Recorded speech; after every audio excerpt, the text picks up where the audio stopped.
To put this as bluntly and brutally honest as possible, Smile is basically a copy paste of It Follows with some different kind of visual styles and direction choices. Now, just because it's a copy paste doesn't mean it's a bad film. It's not, for the most part. Smile is, think of It Follows storyline and then add in just a bunch of random smiles and also cheaply, very poorly put in, written comedic scenes that just feel so inappropriately placed. And Smile, it's bloody, violent sequences. Honestly, a lot of them are actually really well done. I was honestly really surprised. There are a couple jump scares that I'm phased out from jump scares at this point. There was one, though, that did catch my attention just because it was implemented very well.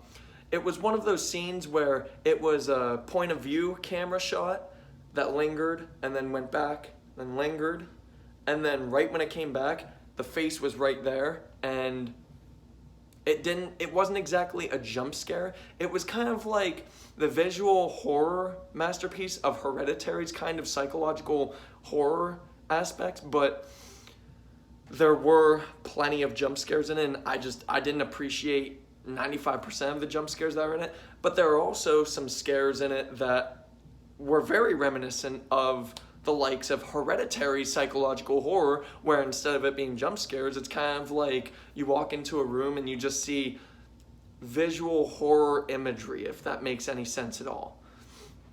Like the end of Hereditary when she walks into the clubhouse or whatever and she just sees, if I remember correctly, her own family or whatever bowing down to the satanic queen or god or whatever. It's been a long time. It's been years since I watched Hereditary, so don't shoot me for that. But Smile on its own, I mean, it's entertaining to an extreme fault. Anybody will find entertainment value out of this, especially kids, honestly. If kids were allowed to watch this, which I strongly recommend not watching it, but they would kind of find the Smile niche of it to be entertaining. And then outside of that, they'd probably get grossed out and scared to death of Smile because naturally kids get scared to death of any type of horror. Smile, though, for the most part, the direction was at the very least fine. It was focused and it kept you framed in for the whole entire hour and 50-minute time frame, about that, without the credits. The acting, the main character, the main actress, she did a very commendable job. Everybody around her, it's not that they brought in poor performances, it's just they were written basically to not really do much. And then there's also Kal Penn's character. Kal Penn, I don't hate him as an actor, it's just he never really does anything when it's not comedy. If it's not comedy, he's just kind of there talking. And I mean, I don't dislike him as an actor. I think he's a very fun actor in comedy films, but for films like Smile, I just think you could replace him. He's super replaceable.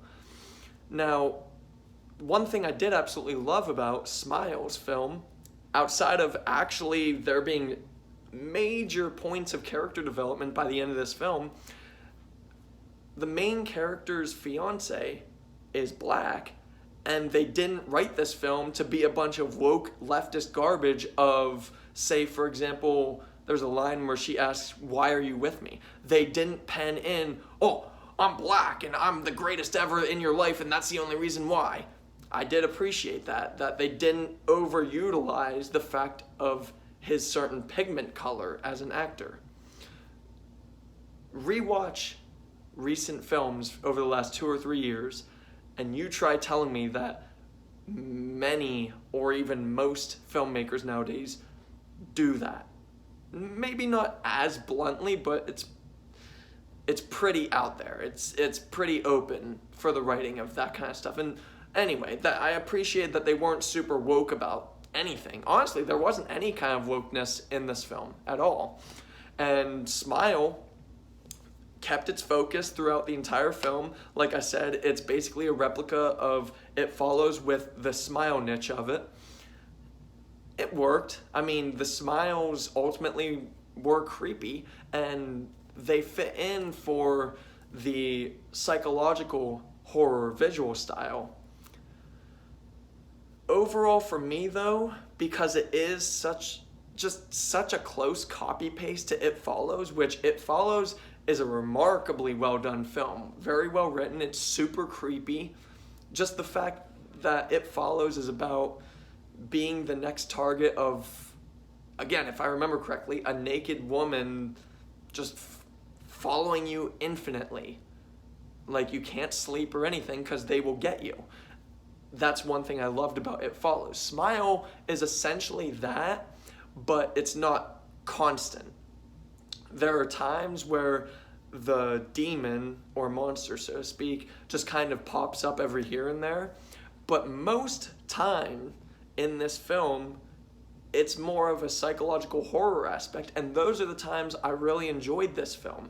It's whenever nothing was popping out at you, it was literally just framing her face into next scene, whatever event or function she's trying to function normally in, and just seeing her mentality just break down just shot by shot. Those were the points of the film I really loved, and then they were spoiled with a bunch of jump scares. Overall for me, Smile, copy paste It Follows alongside jump scares, which I always hate. There was one that I found intriguing at the very most, but otherwise, fine direction, okay writing, solid performances, maybe not across the board, but overall okay at the very least. So Smile for me is a 6 out of 10. It's still worthwhile. It's entertaining. You'll get some psychological entertainment out of it. I appreciated that aspect of it, but it did kind of jump the gun and just glorify a bunch of jump scares and whatnot. So 6 out of 10, thank you.